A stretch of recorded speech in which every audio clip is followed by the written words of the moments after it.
Assalamualaikum warahmatullahi wabarakatuh. Alhamdulillah hamdan katsiran thayyiban barakan fi kama yuhibbu rabbuna wirdah.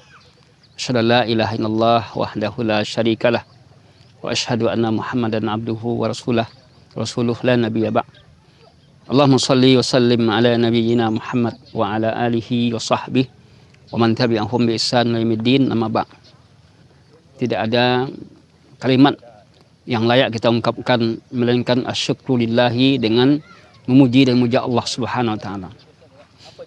Insyaallah taala ada satu sikap yang perlu kita bentuk, yaitu yang bernama akhlakul karimah, akhlak yang mulia. Di mana akhlak ini merupakan hiasan bagi seorang muslim, hiasan dirinya. Mungkin dia orang yang banyak ilmu, orang yang kaya, tetapi ketika dia tidak punya akhlak dan tidak punya kepribadian, ya, orang akan lari darinya. Oleh karena itu, sebagai seorang muslim, kita harus menghiasi diri kita dengan akhlak. Ya, di mana tauladan kita Nabi Muhammad SAW, beliau adalah orang yang paling berakhlak, sehingga Allah Subhanahu wa taala memujinya. Wa innaka la'ala khuluqin azim. Ya, sungguhnya engkau ya Muhammad la'ala khuluqin azim, berada di atas akhlak yang azim, akhlak yang agung. Ya, Allah saja memuji akhlak Nabi. Dan Nabi Muhammad SAW sudah dikenal dari kecilnya sebagai seorang yang jujur, seorang yang al-amin, yang terpercaya. Ya, orang-orang menyegani beliau sebagai seorang yang mempunyai akhlak dan pribadi.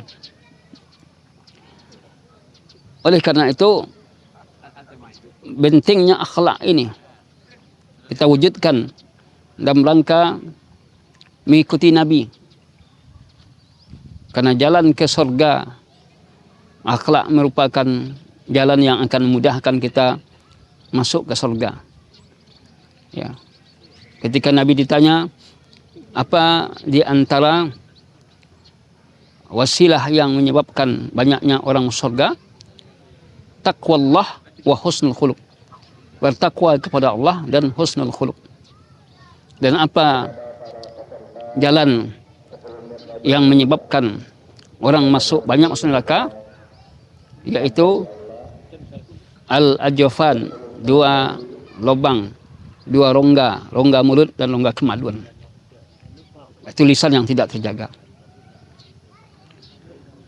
Para kaum muslimin yang dirahmati dan muliakan Allah, wujudkan akhlak dan kepribadian yang baik. Jangan kita kasar, jangan kita angkuh, jangan kita sombong. Berperilakulah perilaku yang lemah lembut. Berkatalah perkataan yang baik. Ya. Bersikaplah dengan bastul wajhi. Tersenyumlah kita kepada saudara kita. Bahkan apa kata Nabi? Tabassumuka fi wajhi akhika sedekah. Tersenyum engkau pada wajah saudaramu adalah sedekah.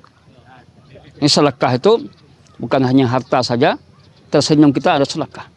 Kepada karib kerabat kita, kita menegur, menyapa mereka, ya, salam, kalam, ya.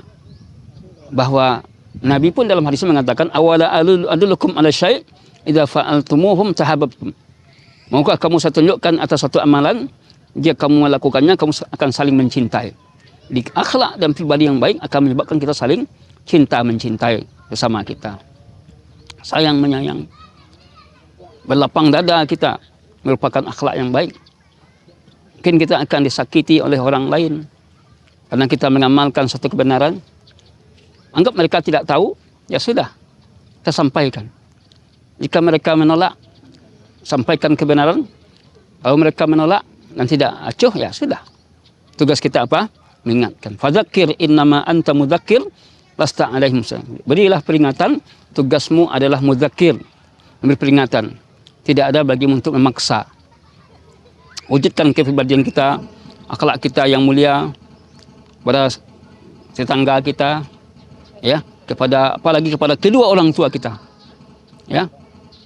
Ini adalah jalan ke surga kita, orang tua kita. Sebagai seorang suami, wujudkan akhlak yang baik kepada istri kita, berlemah lembut. Sebagai seorang istri juga demikian. InsyaAllah ini akan merupakan wasilah-wasilah yang akan masukkan kita ke dalam surga yang merupakan dambaan kita semua. Kita mohon dan berharap agar Allah mudahkan kita jalan menuju surganya Allah Subhanahu wa taala.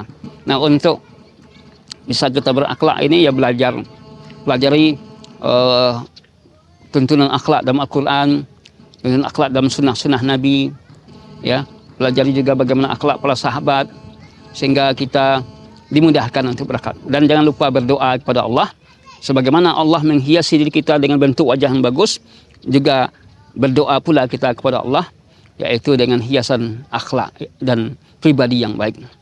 Demikian yang bisa kita sampaikan dan arahkan. Wallahu a'lam bishawab. Semoga Allah berikan kita akhlak yang baik dan berkembangnya Islam ini dengan akhlak yang mulia. Assalamualaikum warahmatullahi wabarakatuh.